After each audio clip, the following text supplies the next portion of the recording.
Good morning. I am relatively new in this community, 4 years old. 4 years.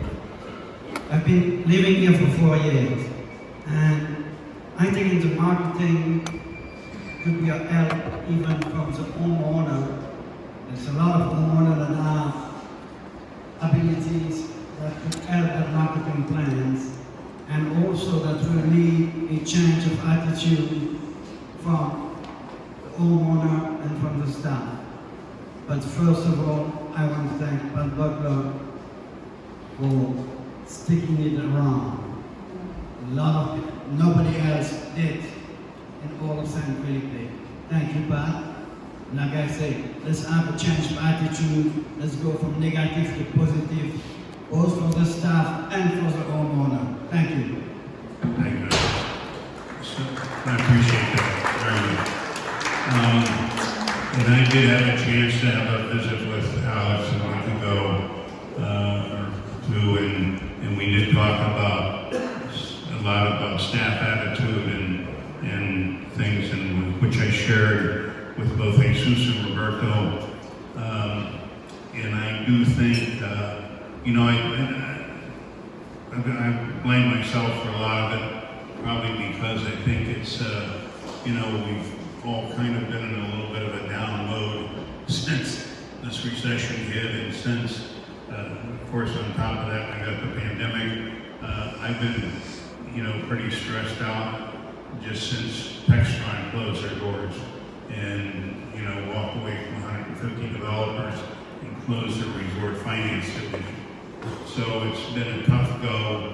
I can assure you that Lorraine and I have spent almost every cent we have keeping things alive at the ranch. And, like I say, our intention is to continue on and to get this thing done. So, yes, sir. Yeah, I just was looking for a little confirmation on the hours of laborers on the ranch. It's my understanding when I built my house that laborers were allowed to come onto the ranch at 7 in the morning and leave at 5 at night, and on Saturdays by noon. And are there exceptions to that rule? No, actually, every department has their own shift, depends of what they're working on. If we're talking about security, we cover 24/7. But when we have maintenance people, it's different. Oh, sorry. You're talking about contracts? Yes, that's the timing. That's the timing. Are there any exceptions to that rule? The problem here, is this is the HOA basically control. Well, I know, but this is the last meeting, and we've been wanting to bring this up all year long. What kind of exception do you look for? But explain it a little more. You're going to talk about that. Well, let me Explain it a little more, please. Let me tell you. Like I said, when I built my house, there were certain regulations and rules, and they were followed. And we all came here on the ranch. One of the offerings was security. Last year, we had a house built in our neighborhood. My two neighbors that were going to be here with me are not here at this time, so they left it up to me to bring this up. There was a house built in our neighborhood where the laborers were allowed to live in the garage 7 days a week, 24 hours a day. Yes, we had security out there several times. I forget his name, he's got the office downstairs at the administration office. We talked to him twice, he was going to get back to us twice. He never got back to us. We went to see, what's his name, the architect about it, and he was going to get back to us, but he said the only thing he had control of was the sanitary facilities. So, and then finally security said, look, what are you doing? You're supposed to be off the ranch. It's for our security. I don't like it that these people are allowed to staying here, you know, and if I'm not here, my wife is by herself. Security. The security finally said, after we had them out there, I think, for 5 times over a period of time, well, they're from Ensenada and they have no place to go. That was their excuse. Okay? Security. At least 5 times we had security on there. The only thing security would do, and these people would work till 10 and 11 o'clock at night with the music going. Okay? Nothing was ever done about it. Absolutely nothing. You know, and they're, you know, now, I don't know, I mean, we all know there's politics going on. And I understand the gentleman who built the house is a Mexican national. He's a lawyer from Ensenada. I haven't had the opportunity to meet him, you know, but I question why security wouldn't follow up. So my answer to that question is that we should not allow that, shouldn't be allowed. And when things like that happen, unfortunately, it did happen. I hope it doesn't happen again, but if it ever does happen or anything like that, then I would personally like to know about it because I will do something about it, even if the guy is a damn attorney. So the issue is that the workers that are here are supposed to basically conform to what you spoke about. Okay, they do work in Mexico 6 days, 5 days a week, half a day on Saturday, and that's the normal work schedule. And so if they have out-of-town contract workers, then they need to provide a place for them to stay. That's what we told them. Okay. Well, unfortunately, I didn't. First, I've heard of it, but please, Roberto Islas is here, Jesus is here, and those are my feelings about it. We shouldn't allow that. And my opinion, well, my word is that we won't allow it again. Well, I think you should check on your security people. Okay? We will.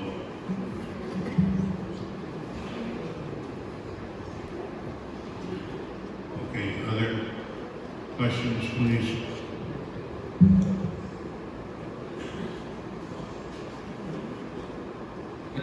Good morning. Question about the Saturday market. What's happened with the Saturday market, or what's being done? I mean, my gosh, it's all done. And it's a sad thing to see.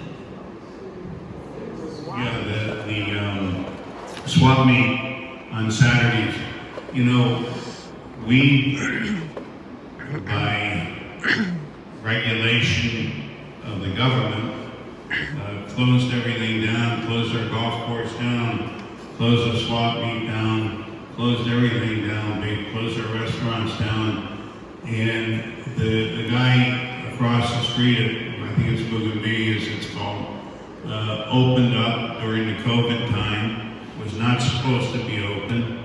I told my guys they ought to report them to the health department.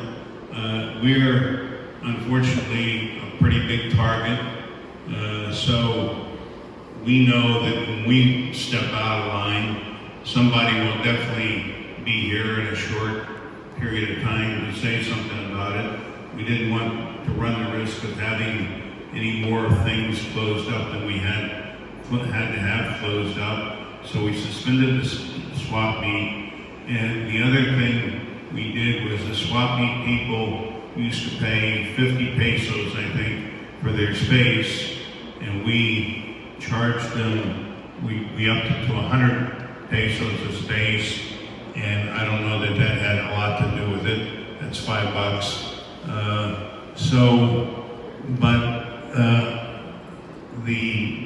We lost a lot of the vendors, is what I've been told. I haven't personally been there on Saturday morning to see what we're down to, but I would like to see it come back. The other thing I was told was that whoever's running the thing at Bougainville, if that's where it's at, I think it's where it's at, that those people offered the vegetable guy to pay his gasoline to go up and back to Mexicali or wherever he procures Kruger's Vegetables, and that's why the guy went to that space. So I'm going to ask Jorge here from Activities that we ought to go try and recruit the vendors back here to the flea market and see if we can get them back here. Maybe we could reduce the rent. We could do that. That money basically goes to offset some of what I said, that we're spending over $500,000 in activities now. That was just a little way to offset some of that expense. And, you know, if we have to go back with a reduced rate, we can, if that's something that will bring it back, we can do that. Maybe we go back to them, Jorge and Roberto, maybe go back to them with a 50 peso rate. Okay? We'll try that. Thank you. Thank you. Other comments? Questions? Yes. Question. What weekend, Friday or Sunday? And I'll come in for a while. Suggestion, Alice, is to do it on Sunday and not compete with the other guys, do it on a different day.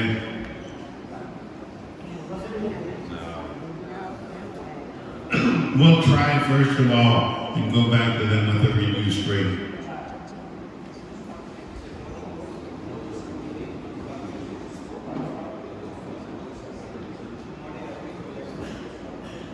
So I'm being told that the money that we collect from the vendors go to the employee committee.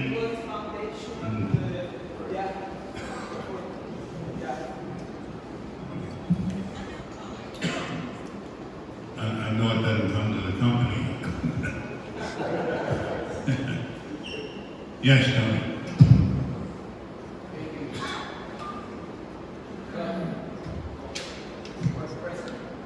Look, I don't mean to keep this thing going here. I know a lot of people want to go eat and stuff, but I was here at the county meeting also, and Roberta brought up the issue about people speeding down Salcedo Road. I mean, like, they've got to be somewhere. And I thought a lot of people here retired already, but I guess now people drive crazy. I always take my morning walks and people are driving like nuts. But anyway, there was a sign that was right past the Cancharia going west. It's been down for 5 or 6 months. And I mentioned it at the town meeting, and wrote it down. It says, we're going to take care of it. It's been a month. And that sign has been down for at least 5 or 6 months. And it has to do with maintaining the road, drive 30 miles an hour. Just for a lot of people to understand that this isn't an expressway. You gotta, kind of slow down a little bit. And also, I don't know, a lot of people know about if you need your roads graded or whatever type of stuff, you can go down. I don't know, a lot of new people here. Myself, I've been here for years. But there's at the HOA office, you can go down there and request for action. And if you need anything done, especially your roads and stuff like that, I highly recommend it. That's what I do. Instead of talking to somebody, I just go down there and fill out a form in case you guys need your roads graded. And also the Salcedo Road, which should be maintained often. Thank you. Thanks, Tony. Yeah, that's a kind of a gripe for me too. I see speeding, not just by residents, but I think I really get upset when I see a company car doing it, which thank God I don't see that much of, but some. But the other one is vendors, I mean contractors, and people that come in and off the ranch. And I mentioned it to the security guys before, and I'm hopeful that we can get a full-time police person here. We have one at night, but I'd like to have one kind of 24/7 that actually starts giving out speeding tickets. Because once that happens, some of this will stop. Roy, quick, while we're talking about roads, could you address the new Hacienda del Sol side road? I'm not familiar with it. Is that where that? You want to address it? Go ahead.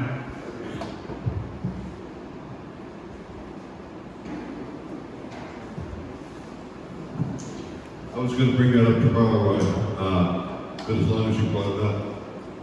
Last year, in the pandemic, we had asked Jesus Almos to work with the government to get a legal left-hand turn lane when you're going northbound in the Hacienda del Sol, and also to correct the entrance going to Disco Del Mar. There have been people that have gotten tickets because they're cutting across the median strip, and in fact, one person went into Vista Del Mar and took out the center signpost and everything else and the lighting for that. If you went at Vista Del Mar, if you went out another 100 feet, you could make a legal U-turn and come into the entrance. So, as Pat mentioned, is it state road, federal road, and everything else anyway? They finally said no. We can't put in a legal turn. There have been accidents with people turning into Hacienda del Sol. So the solution that we came up with was at La Ventana entrance, if you're going northbound, you can make a legal left-hand turn lane like you're going into the sales office or Curly Electric Road. All right, so if you make a left-hand turn there, you make an immediate right after that. Now you're on the new improved frontage road going down to Hacienda del Sol. So you go down to that road, two-lane divided road, not divided, but two-lane road, to turn into Hacienda del Sol. Eventually, the turn area that is at the front of Hacienda del Sol now will be blocked off. There will be breakaway cones put across that roadway. So to get to Hacienda del Sol, going northbound, you'd make a left at La Ventana, and then they go right on the frontage road. Until the first rain. Sorry? Until the first rain, then you're gonna lose your car on that road. I'm sorry. Until the first rain, you're gonna lose your car on that road. No, it's all red dirt road. It's all improved hard dirt road.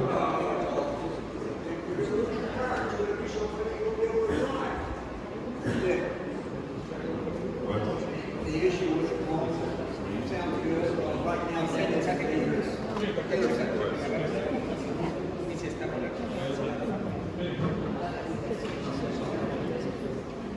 So Roberto, will you look into that, please? And maybe you should take Montano with you or something, or your security people. Take a look at it, please. Okay, if there's anything else, yes, sir. I don't need a microphone, but one of the nicest things that was done on this ranch was the red cement road that went down from the entrance down to the Palapa Pool. 125 palm trees, it was beautiful. There were trucks going, the racers and stuff going on that road. You lose a tire on that red brick road, on that red cement road.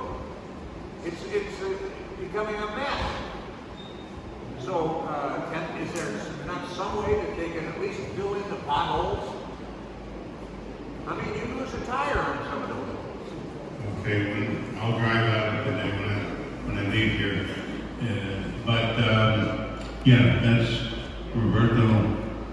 Please make a note of that too, so I can remind me. But we do have some refurbishment money in this new budget. We'll definitely look at it. Thank you.